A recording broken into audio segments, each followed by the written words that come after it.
Yo, you too. What's up? How we doing today? And I'm just taking it easy. So I switched up some things. I know y'all probably like, yo, this man be switching up every day. You feel me? But sometimes you got to do that, and in your life you can do that. That's the best thing about your life. You can switch up any day you want to become what you want. So I done switched up a little bit. So check this out. So my thing was for the longest time I was on this challenge I gave myself a couple years ago. I started this. It was the 10 pages a day challenge. My challenge was to read 10 pages a day in any book or novel. Just 10 pages, only 10 pages. Like, how long does it really take you to read 10 pages, right? For me, it takes a little longer. I've had really bad times with reading and learning how to read. I probably had like a fourth or fifth grade reading equivalent until I was like 18 years old, right? Because I tried hooked on phonics. That didn't work for me. My dad paid for an outside reading tutor. That didn't really work for me. I was just really hard at reading. I was dyslexic and illiterate at the same time. It was very hard for me to read. I didn't actually sit down and read a full book cover to cover until I was 18 and I was locked in the juvenile program. I took that time to reintroduce myself into books, into reading. And a lot of the books that I started reading after that were when I was incarcerated. So that kind of gave me a kind of a joy of reading, taking me to a different place while I was in jail. You feel me? So I learned that books are friends, right? Like fish are friends, not food. Books are friends, not just paper that you throw around, right? So I started buying a lot of books, especially when I went to college. I started acquiring a nice little library, but I just didn't ever read a lot of the stuff in the library. I read some of the stuff that were outside of it. I remember reading Of Mice and Men, and oh my gosh, it blew me away. I love that book. I can't remember the author right now, but a fantabulous book. I tried to read another book from him, and I didn't like it. But I loved Of Mice and Men. I've been to see their stage show a couple times. It's really good. If you haven't checked it out, please, I would encourage you to check out Of Mice and Men. It's a fantastic read and it's a fantastic play. Um, I would also read a lot of like school books, especially towards the end of my school undergraduate career. I realized that when the teacher advises you to read the chapter a night, that you should read that chapter that night because a lot of people would come to class and be completely lost. And the teacher I had, he ain't play that mess.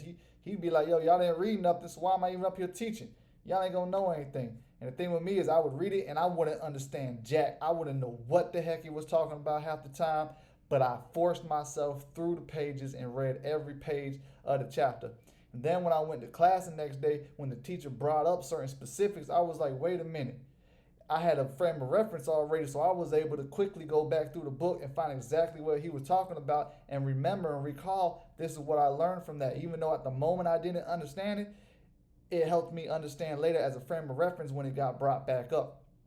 So I say this to say because currently I'm reading a lot of scientific literature. And a lot of this stuff I don't understand. Like, my gosh, there's so much out here in scientific literature that, like, I don't even know where to start. No one knows. I mean, you're not going to start all the way back to 1650 when they started writing these papers. You know what I'm saying? Or the 1800s. You know, when they started the sciences, you're not going to go all the way back there because most of that information isn't even relevant anymore. Some of it has been disproven. Some of it has been shown to be false. New theories have arisen that better explain certain hypotheses. So you can't go all the way back there. But a lot of papers cite a lot of old papers too. So you do kind of want to go back and then you don't want to just start in the front. Like you can try to start in the front, right? The newest papers, but then it talks about so much previous knowledge that I get lost. I'm like, wait a minute, now I need to go down this rabbit hole and see what is the CA1 circuit to the CA13 in the hippocampal area, right? Like, what is all this? Where does it come from? Where does it show? You know, I got to Google a lot of things, a lot of names and stuff like that. But it helps. It helps a lot. It helps learning and facilitating that learning. And even though I don't understand it, I work my way through the paper and make sure that I read every single sentence and every single word on that paper.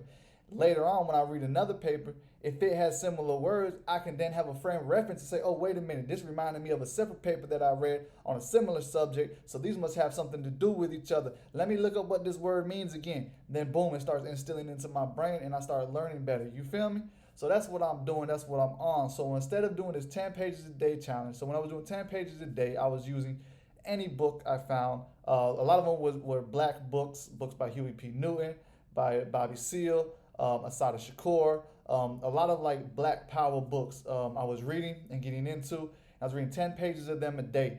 Also read some fun things like The Hitchhiker's Guide to the Galaxy, Story of Time by Stephen Hopkins. Um, just a lot of stuff. I read certain passages from the Quran. I thought it was the whole Quran, but it wasn't. But I read certain selected passages from the Quran, a whole book that I had.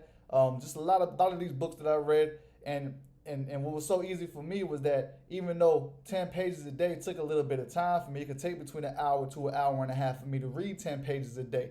It got faster as I kept reading, but in the beginning it took me forever to read 10 pages, right?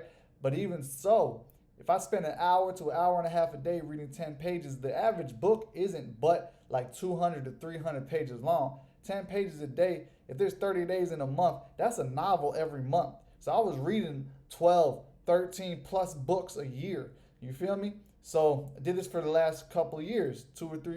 I'm not gonna lie, 3. I think it's about the last 2 years I did this for, and I amassed through a lot of my books that are in my library that I have been collecting over the years.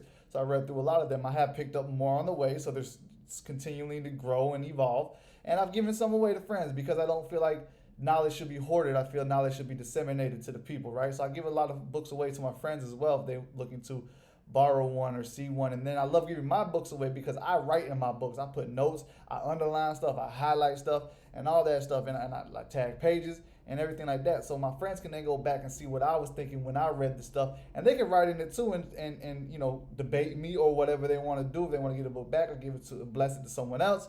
Again, I don't think knowledge should be hoarded. I think knowledge should be spread and disseminated to the people.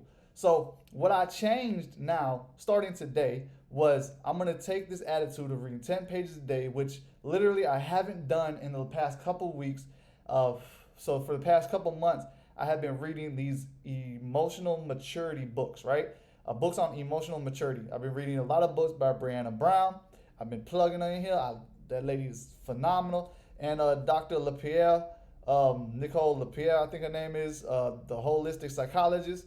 She's good too. I bought and read her book front to cover, and a lot of Breonna Brown books. And they've helped me a lot, especially with therapy and emotionally becoming mature and being able to regulate my emotions, and actually not just regulate, but see my emotions and feel myself when I start feeling emotional, and when I start getting into these states of going to explode or stuff like that, right? I'm able to see what am I doing if my heart is racing, if I'm feeling heavy and stuff like that. Doesn't always work. Fortunately, earlier this week I had an incident with the person I love, and that was not very fun. We talked about it the day after, and we talked about it through therapy, and we worked through a lot of it. But I am learning. I am still learning, and I am doing a lot better than I was. So I got to give myself a little props for that. So when I finish these emotional maturity book series, I finished these. So now I have decided that every day, instead of focusing on reading 10 pages a day, my new focus, my new goal every single day will be to read one research article a day. So today was the first time I read one full research article. Not the first time I read one full research article, but the first time in my process of reading one research article a day.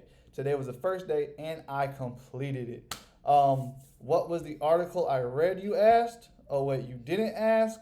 Well, let's see if I can find it anyway.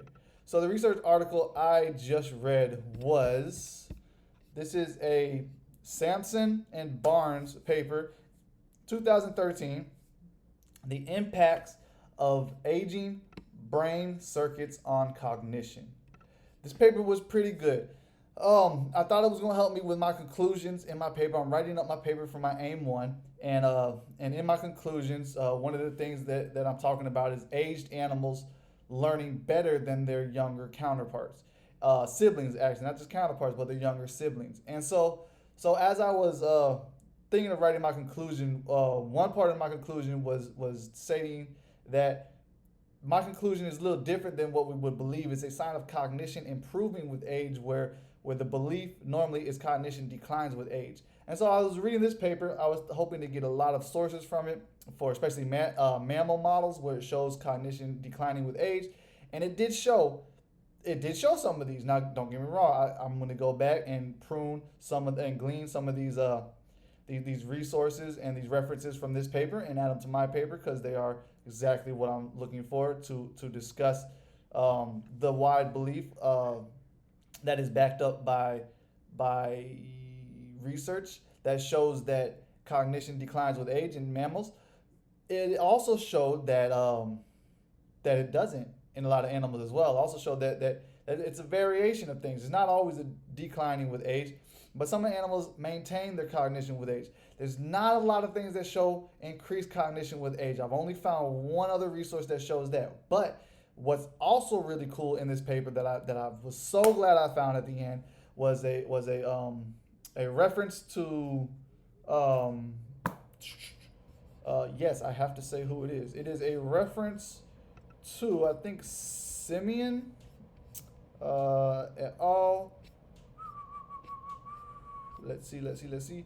Boom. Simon et al. 2010. Simon et al. 2010 paper. It's actually titled "Good Things Come to Those Who Wait: Attenuated Discounting of Delayed Rewards in Aged Fisher 344 Rats." And so this paper actually talks about how when there's a large reward later, a delayed large reward later, that older rats will wait for the large reward instead of taking smaller rewards. Whereas younger animals, younger rats, they will increasingly go for the earlier rewards, the early gains, the instant gratification, where the older animals, the older rats, will sit back and wait, not go for the smaller gains, instant gratification, but will wait for the delayed gratification because they'll know it is larger and it will be better for them. And so this is interesting in my study, and how I'm going to try to work it into my study is showing that, like, my aged animals, they learned that the probe of food is inedible faster than the younger animals. And how I'm going to try to work this is saying that the younger animals went for an instant gratification of trying to get to the food within the probe. They would not quit. It was there in the moment and they wanted it, so they went for it. They were narrow focused and went straight for it. Whereas the older animals, they tried for a bit and they realized this wasn't going to give. So they were patient to wait, not expend their energy, and sit around until they found a better, more palatable food source. And so they weren't going to go for the probe and go for this more palatable food source, because it's basically showing from just this reference of this paper, which I will read the paper next. That's probably going to be tomorrow's paper. But from this reference of this paper, to me, it looks like these aged animals are showing greater patience, whereas the younger animals do not have such patience. They want the instant gratification, just like anything, just like generations today. We want the instant gratification. We want to put a post out there. We want everyone to like it right away. We want to get 5 million people, subscribers, all kinds of stuff like this, all right? We don't really want to have patience for it. We want it right now, right? Whereas these older animals and older individuals, they'll put something out there and they'll let it sit. They won't check it every day. They'll just let it be. And then later on, they'll check it and they'll see that, a delayed gratification will come. Oh, there's a lot of likes if you let it sit for a while, because a lot of more people will look at it. Whereas if you put that post out right now and you check every 5 minutes, you might get 1 like. 5 minutes later, maybe another like, and you're like, oh, I'm only getting 1 likes. You know what I'm saying? Whereas, older individuals, they'll put a post out there and they'll wait a couple of days, 3 days, 4 days, a month, come back and look at it. It's got 50 likes. You're like, oh, okay, cool. 50 people liked it. Maybe 50 people would have liked the younger persons too, but he checked it every single 5 minutes, so he didn't get that delayed gratification. He wanted instant gratification. And so this is showing that rats will do that. Rats will go for instant gratification before delayed gratification. I'm going to try to put that into my study by saying that my aged animals learned patience to not go for a probe and instantly gratify and satiate their hunger, and wait to see if some other palatable form of food could come along so they could consume and satiate their hunger. So I'm excited to try to work that in. I'm really getting excited about this conclusion, man. I'm really getting excited about finishing this paper, and I'm really getting excited about finishing this PhD. I told you yesterday, I'm changing my mind frame. I'm thinking about only success. I'm not looking at the negatives anymore. It's a great thing. It's a great way to be. It's a great way to think. So I'm changing a lot, man. I told y'all before you were taking my journey and changing the way I look. Now you're taking the journey of me changing the way I think.